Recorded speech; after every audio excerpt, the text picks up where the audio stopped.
Bismillahirrahmanirrahim. Assalamualaikum warahmatullahi wabarakatuh. Alhamdulillahirrabbilalamin. Wabihi nasta'inu ala murdini wadin.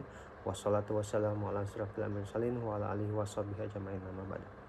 Puji syukur kita panjatkan kehadirat Allah Subhanahu wa taala yang mana telah melimpahkan rahmatnya serta karunia pada kita sekalian sehingga kita diberikan nikmat kesehatan jasmani dan rohani. Apa kabar anak Bapak semua? Semoga dalam keadaan sehat ya, tetap selalu menjaga kesehatannya. Baik, pada kesempatan kali ini Bapak akan mengajarkan pada anak-anak semua yaitu toleransi. Kita akan membahas toleransi ini, yang mana toleransi ini menyangkut daripada kerukunan dalam beragama. Nah, dari toleransi ini kita mengetahui banyaknya ras agama, baik dari Islam, Kristen, Konghucu, Buddha, dan yang lainnya.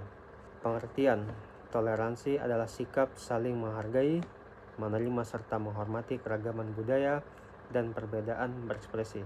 Toleransi beragama memiliki arti sikap lapang dada seseorang untuk menghormati dan membiarkan pemeluk agama untuk melaksanakan ibadah mereka menurut ajaran dan ketentuan agama masing-masing. Toleransi merupakan suatu perbuatan yang melarang diskriminasi terhadap golongan atau golongan yang berbeda. Toleransi ini biasanya terlihat jelas pada agama, keyakinan, sikap. Toleransi yang tumbuh dari masing-masing individu dapat memberikan nilai tersendiri apabila terjun langsung ke masyarakat. Sikap toleransi dalam kehidupan beragama akan dapat terwujud manakala ada kebebasan dalam masyarakat untuk memeluk agama sesuai dengan keyakinan. Dalam konteks inilah Al-Quran secara tegas melarang untuk melakukan pemaksaan terhadap orang lain untuk memeluk agama Islam. Hal ini ditegaskan dalam Quran surat Al-Baqarah ayat 256 yang berbunyi, Bismillahirrahmanirrahim, La ikraha fiddin qad tabayyana rusydu minal ghais faman yakfur bittaghiti wa yu'min billahi faqad istamsah bil urti wal usqa la anfisa wala sami'un alim. Yang artinya, tidak ada paksaan dalam menganut agama Islam. Sesungguhnya telah jelas perbedaan antara jalan yang benar dengan jalan yang sesat.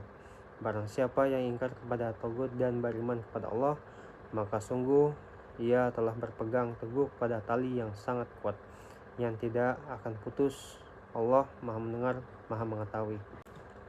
Manfaat toleransi. Hubungan antar manusia menjadi lebih erat. Kemudian yang kedua yaitu menghindari gejolak perpecahan. Ketiga, melatih diri untuk saling menghargai dan menghormati. Dan yang keempat yaitu meningkatkan kekuatan iman. Dan kelima, perkembangan negara dapat terlaksana. Kemudian contoh penerapan sikap toleransi di lingkungan keluarga. Yang pertama, membantu pekerjaan orang tua di rumah dan membantu adik saat kesulitan dalam belajar. Kemudian yang ketiga yaitu menghargai perbedaan antar anggota keluarganya. Kemudian ada contoh penerapan sikap toleransi di lingkungan sekolah. Menjaga ketenangan dalam kelas saat berlangsung proses belajar mengajar. Terus menghargai perbedaan pendapat dengan teman.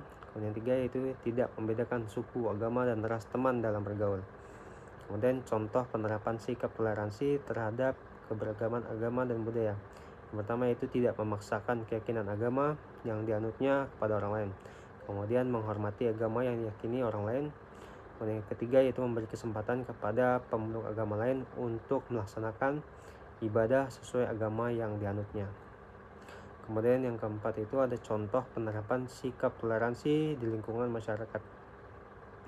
Yang pertama itu ramah kepada tetangga. Yang kedua itu mengikuti kegiatan sosial dalam kehidupan masyarakat.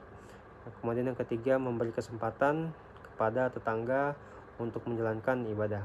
Toleransi adalah sikap saling menghargai, menerima serta menghormati keragaman budaya dan perbedaan berekspresi. Toleransi antar umat beragama sebagai bagian nilai-nilai moral Pancasila idealnya tumbuh dalam kesadaran batin setiap manusia di Indonesia. Akan tetapi, sikap toleransi bukan merupakan sikap yang muncul secara alamiah, melainkan sikap yang dapat dipelajari sejak dini. Toleransi antar umat beragama adalah cara agar kebebasan beragama dapat terlindungi dengan baik bagi setiap individu. Kebebasan dan toleransi merupakan dua hal yang tidak bisa diabaikan. Maka dari itu marilah bersama-sama menjaga toleransi ini menjadi utuh untuk mencerminkan nilai sila ketiga dari Pancasila. Baik, anak Bapak sekalian, kita sudah mengetahui bahwasanya toleransi ini sangatlah ketat untuk kita semua agar menjadikan kita itu menjadi kerukunan dalam beragama. Kita tahu bahwasanya beragama bukan berarti untuk memaksakan, melainkan untuk menjaga tali peratan dari persaudaraan.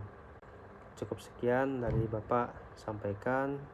Wabillahi taufiq wal hidayah. Wassalamualaikum warahmatullahi wabarakatuh.